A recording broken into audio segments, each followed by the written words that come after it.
Yeah, so the Jake Paul Mike Tyson fight, I didn't watch it. You watched it, innit? Yeah, I woke up and watched that. Sold out. What were your thoughts on it? The fight itself? Just everything around it. Everything. Yeah, I didn't like it, to be honest. I didn't like seeing Mike in there. I don't even know how this whole thing started. I know Mike Tyson and Roy Jones did their thing a few years ago. I don't even know how many years ago that was, but a few years ago. But that was kind of okay. They were both kind of old. But then seeing Jake Paul, who's like 27, 28, over 200 pounds, call out Mike, and it not be like a proper exhibition, like where they're wearing head guards, really big gloves, like, and we know what it is, and it's being sold as that. I reckon it still would have sold well because people just want to see Mike Tyson in the ring. But the whole like the build up about I'm gonna knock him out and all this, like as in Jake's gonna knock out Mike. They're gonna kill each other. I didn't really like that. I wasn't, as someone who's in the sport myself, I wasn't sold at all on the short highlight clips of Mike training. I think there was a lot of people online who were looking at Mike Tyson's like highlights from the 80s and were like, oh, he's an animal, he's a killer. So I didn't like it. I think it encourages like other retired fighters, older men, to kind of get back in there. And I heard, the date got pushed back. Yeah. I heard that he like nearly died, or he was in the hospital. He was hospitalized because of training. And I'm like, this is why I don't like it. The fight itself, I woke up to watch it. Mike is still Mike, but from a technical aspect, like you can see he definitely knows what he's doing, how to look after himself. First round, he was like surprisingly quick kind of thing for a 58-year-old, but that's just in comparison to other 58-year-olds, you know. So I was kind of like impressed for like the first minute, but like after the first round, it was getting tough for him. The ring looked quite big, and Jake Paul is not. He's not rubbish. He's a novice, but he's not rubbish. Do you know what I mean? Yeah, he knows what to do. He knows what he's doing, so it's like, I didn't like it, but obviously, I wasn't gonna wake up in the morning and see that Mike Tyson's been knocked out. That would have been mad. So like, I watched it. I was glad that Jake Paul didn't go for the kill at points where he could have. Yeah. He definitely took his foot off the gas, and he said that after. But overall, I don't like those things in boxing because I think it's confusing. It's like there's other events happening on the same weekend that we're going to talk about, like Chris Smith. There's a Riyadh season thing going on. Katie Taylor's on that undercard, and you're like mixing professional boxing with like the exhibition type thing. And I think we it sounds mad because I woke up to watch it, but we need to stop feeding into it. Because we're the ones that are like, giving all the views, you know. So I didn't like it, but I was happy to see Mike not get, hurt. Yeah, I think like first and foremost, Mike Tyson is probably one of the most famous names in the sport in the modern era. Most of your your fair weather boxing fans are gonna know who Mike Tyson is. That might be through controversy, but a lot of it is because of what he was doing in the ring 30 years ago or however long it was. I went out of my way not to watch it because I wouldn't be able to say what I'm going to say on this episode if I had got up to watch it. But I just wasn't interested in it from the start. I didn't think the fight would happen. Even from before it got postponed the first time, it just seemed like a bit of a facade to me. Then again, that said, we've all seen exhibition fights. Exhibition fights have been happening for 50 years. Muhammad Ali was doing exhibition fights. We've seen Floyd Mayweather more recently do a few exhibition fights. My issue, and I've got nothing wrong with the exhibition thing. If you want to have an exhibition fight, like Roy and Mike did a few years ago, by all means, there's safeguards in place to make sure it doesn't get out of hand, make sure no one gets hurt. My issue with it, and it's not even with Jake Paul, it's not with Mike Tyson. Look, if you can do something and you're allowed to do it, and you can take a 60-20 split, 60 million to 20 million split, most people, if they're willing and able, are going to do that, you know. you can't stand in the way. You can't criticize someone for earning a living that is, for Mike, is going to benefit his family. You know, Jake is doing his thing. He's a money making machine, and he's got to have credit for that. He's got himself into a position where he can just about do anything, and he's got a fan base that will follow, which is why he's doing it. But my issue with it is that Jake's already got his pro license, and again, nothing wrong with that. He's a young, athletic human being who has decided to take up boxing. Might be for the wrong reasons, but albeit there's nothing stopping him doing that. Mike Tyson, on the other hand, a 58-year-old man should be nowhere near a professional boxing license. And you know, even I've held a license in this country before as a trainer. Like, the amount of stuff they go through about safeguarding fighters and integrity of the sport, like, this was just the complete opposite of that. Complete opposite. And I think this fight was, the prospect of this fight was an attack on the integrity of the sport. And then the Texas Boxing Commission, or whoever it was that issued the license to Mike, allowed that to take place. I think in a way it has damaged the integrity of the sport, because it's like, where do you draw the line? And we know what it comes down to. These commissions take percentages. You know, like, you've paid these percentages yourself. The British Boxing Board, when you fight in Britain, you pay a percentage of your purse to the board. So that looks like to me that this fight only got commissioned because there was a bit of money involved. That's what it looks like to me. I don't know for certain, but that's what it looks like to me. And it's sad, because it's just like, if that fight had gone horribly wrong, and a lot of people have their opinions on whether it was fixed and whether they knew they weren't gonna knock each other out or whatever. Like, if it had gone wrong, like, where do you go from there? You know, who's accountable for that? And it wouldn't have taken much for it to go wrong.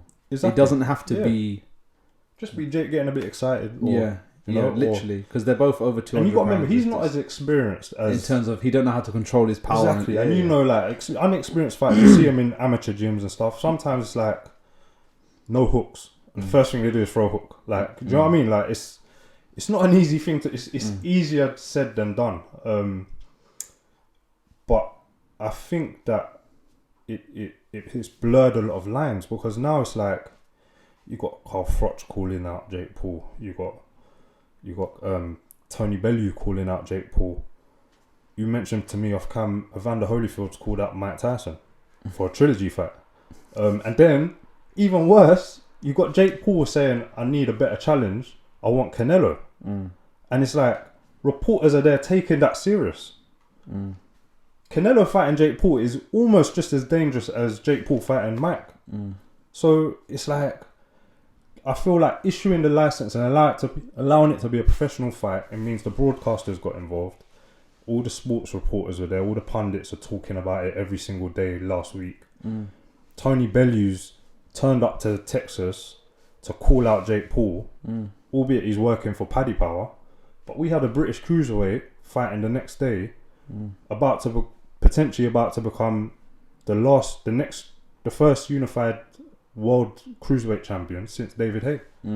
Tony Bellew was a cruiserweight, and he's in Texas supporting this nonsense. He might be getting paid for it, but it's still like, where's the morals? And these same people go on the radio or go on TV weeks before saying, I don't like it, but then you being there is endorsing it. Gareth A. Davis was there interviewing Mike Tyson, and I get it's Mike Tyson, everyone's excited, but you don't know what's potentially about to happen in there, you know. And it could have, like you said, it could have easily happened.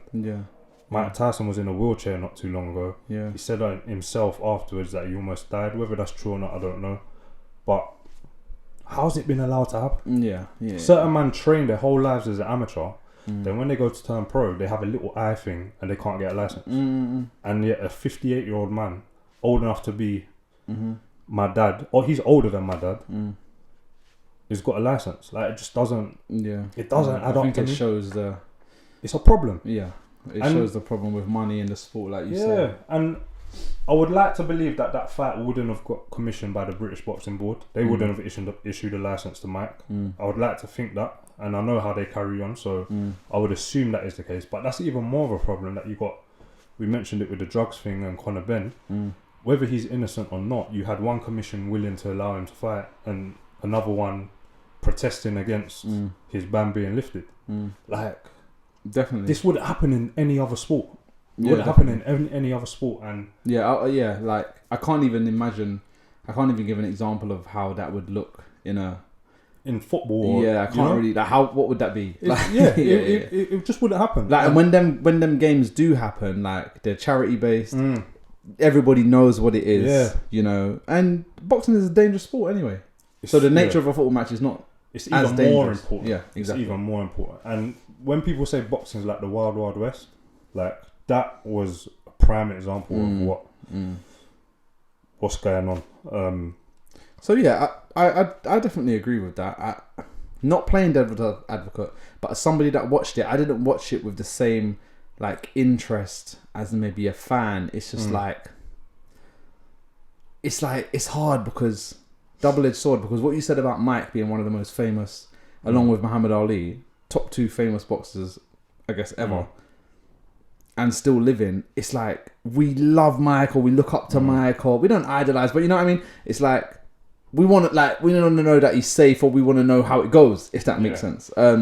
We're not really supporting the event, and I think the people that are talking on it, if I defend some of them, they probably have a very similar relationship. I hear that. Like a lot of these guys, maybe the Tony Bellew, I know he's working, but let's say Tony Bellew and these guys like David Hay that watched it, like they grew up watching this guy with their parents, if that makes sense. And Mike is that kind of character as well, unpredictable, so there's that involved. I just wish there was a clear line between, is it real, is it not real? If it wasn't real and we knew that it's just touching, I'd be like, I see Floyd Mayweather did a thing with back in the day in WWE, was it the Big Show? Ali's done a bit with like there was interest in wrestling, like but there's clear lines, we know it's not real. With this we have that worry, and he's in there with an inexperienced, not to repeat what you said, but he's in there with an inexperienced fighter who is saying things along the lines of, you know, I'm the face of boxing and stuff like that. And this is where I come in. I understand what you're saying about the media and the commissions, and I totally agree.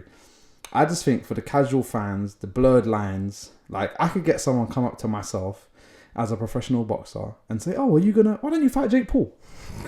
And it's like, it's such a loaded question. Do you know what I mean? Because it's like it just don't work like that. Do you know what I mean? It just doesn't work like that. And it's just like, it's confusing the people. And like I said, having Katie Taylor and them lot on the undercard in a proper scrap, you know, for proper like belts and, you know, bragging rights. It's just like, and then you have that. It's just, I just think it's not good for the sport. It's confusing. Like you say, Evander Holyfield, Mike Tyson, even the talk of Canelo, who's an active fighter. Arguably the best fighter in the sport at the moment. It's not because then you've got other fighters who might be trying to, like, it just goes into what we said about Chris Eubank, Conor Ben, because then Chris Eubank wants to fight Conor Ben, and it's just like the whole thing is just a bit of a mess, you know. So that's where I think it's very, very, very damaging to the sport, you know. And if you're a young and up and coming amateur boxer and you're looking at the horizon of boxing, you're just thinking like, where do I slot in here? You know, and how do I establish myself as someone who just wants to be a proper pro, you know? And so I think as well though, like, just touching on what you said about the other sports things, like I get people wanting to see Mike, like they grew up on Mike and whatnot, but bro, I'm still a big football fan as well. Ronaldinho is probably the best player I've ever seen in my sort of time, or the most entertaining player. Bro, I'm not watching him play football at 6 years old. Do you know what I mean? Like, and I know it's different, and it's probably easier to look good in a ring than it is on a football pitch at that age.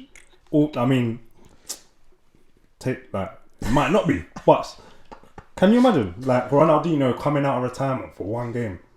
But if it was like a charity All-Stars thing, is it All-Stars or charity? Yeah, but like Red Nose or whatever? You might, because you know it's going to be slow paced. It's going to fit. It's going to allow him to do what he can potentially still do at that age. Yeah, but you're saying you're not going to expect fireworks. Like if Ronaldinho signed for Man United for one game at 6 years old, I'm not watching it. Bro. Well, I might watch it because I'm a Man United fan, but I'm not watching it for Ronaldinho because it's going to be rubbish. And again, devil's advocate, people are not tuning in to see Mike's skills. In my opinion. I do think there was him in the ring. It's because it's Mike Tyson. Walk and all this. Yeah, it's the ring walk. He's like, because if it was someone like, and I'm not throwing no shade here, but if it was someone equally as good as Mike or maybe better than Mike, like Lennox Lewis or Vladimir Klitschko in 20 years' time, it's like people are not watching. Yeah. Because the character is not. Yeah. But these men are just as dangerous. Yeah. Maybe just not as exciting in terms of their style. But if either of them hit you, it's curtains. Yeah. You know? I think with me, there was a moment where, and I kind of fell for it a little bit earlier in the week where, and I think I said it to you, like if Mike just pins him down and hits him with like 3 shots, like he's gonna be curtains, bro. But then you quickly you was like, bro, he's 60, like he's not gonna be able to get to him, you know. And I stopped thinking along them lines. But I think a lot of people maybe were hoping that he would still be able to do it. That was there. When you think about it and see how it went. Yeah. Like, it's bonkers. Yeah. Like, he's 58 years old. Yeah. There was a part in the fight, Roy Jones was commenting, and there was a part in the second round where Mike's legs, like, just did not look good. Like, not like he didn't get wobbled by a shot. He just couldn't stand up. He just looked like he couldn't even stand up at one point. And it was just like, we're only in the second round. Yeah. And I was like... And the 2-minute rounds. Not biting my fingernails, but I'm like, oh, yeah, 30 seconds to go. Just get through the round kind of thing. And that's why I'm just like, what's going on in here? You know? And I'm not looking on Jake Paul like I trust him. Do you know what I mean? Like, because of the kind of character he is and what he's about. But I just think it's very damaging for the sport. You know, like you say, I think we should elaborate a little bit more on just the size of, or the magnitude of the Riyadh season card the very next day. The next day? Yeah. Like, and the fights on that card, and that was getting a little bit less, you know, attention. Like, Mike Tyson or not. Like, the media were flocking to that over, you know, a unified boxing match. Whether it's a British guy or not. It's just a unified boxing match. And it's like, yeah, I just found that strange. That you got equal greats like Golden Boy and Oscar De La Hoya and Bernard Hopkins involved in that event. And this other one was getting, you know, more... And it still is getting more attention. And it's on Netflix. It's just like a very strange, like... It's just like a very strange thing. It's like 2-minute rounds is not a professional boxing match. 14-ounce gloves is not professional. So it's like... It's making a mockery of the whole thing, bro. Yeah. You know what I mean? So I don't... Yeah. I don't like it. Moving forwards, I can't endorse things like that. And I think Jake Paul, like I said before, he's got a license. I'm all for seeing him do the conventional route, working his way into a position where he can win a world title or fight for a world title. I'm all for that. And he's going to bring a lot of fans with him doing that. But that's not what he's here to do. And that's what winds me up a little bit as well. Like, he's using boxing as a tool to make money. And I can't blame him for that. But boxing are allowing it to happen. Because these fans that are coming to watch him and whatever... Once he's done with boxing, they're going to go. Then it's not like he's bringing all these fans to the sport. There's not going to be many people hanging around. Because I don't know if you've ever watched Jake Paul's YouTube videos. I'm pretty sure the kind of people that watch them videos are not the kind of people that want to go and watch Bivol versus Beterbiev in a fight. So it takes away from, like, again, the magnitude of fights like that. And I know it was like a month ago, but it's just like, they don't carry the same names as Mike Tyson and Jake Paul, but because we're entertaining this trend, if you like, we should, like, I don't know how to articulate it, but we should be appreciating whether we know their names or not. Even if we can't pronounce their names, even if we don't know, we should be appreciating a good fight, and that's what the media should be talking about. That's what, you know, these platforms should be talking about, so that, like, you know, when you watch Kung Fu or these kind of, and you're like, raw, you could watch it in silence, because of the skill and the martial art that's taking place, and you appreciate it for that, you know. But it's like with boxing, we're just looking at the name thing, and we're getting entertained and sold on, you know, 30-year-old highlights, 40-year-old highlights. It's just like very messy. So it doesn't get our thumbs up overall. I was glad that Mike was okay though. One thing that confused me a little bit, I see that Mike Tyson has more money now than he did when he was boxing, when he was ever boxing. Because I know he went bankrupt or whatever, but like, over 400 million currently. Mm. So I'm like, probably through other business ventures. no, but I'm saying, why is he so eager? Why is he doing it? Oh, I see what you're saying. Yeah. Why is he so eager? Like, there are guys who have lost a lot of their money or all of their money. I can't think of anybody right now, but like, there's definitely been some, you know, over the years. If they were coming out to do it, I kind of more understand it. But if I'm Mike's, and I know Mike Tyson is Mike Tyson, but if I'm Mike Tyson's wife or I'm his child, I'm that. There should be someone in the circle, if boxing's allowing it to happen, that's saying, look, this isn't... Just leave it, yeah. But then, you know, you got Mike calling out Logan Paul in the ring. Like, it just don't help, bro. Do you know what I mean? Like, it just doesn't help. Yeah. You know, so, yeah, it don't really get our thumbs up.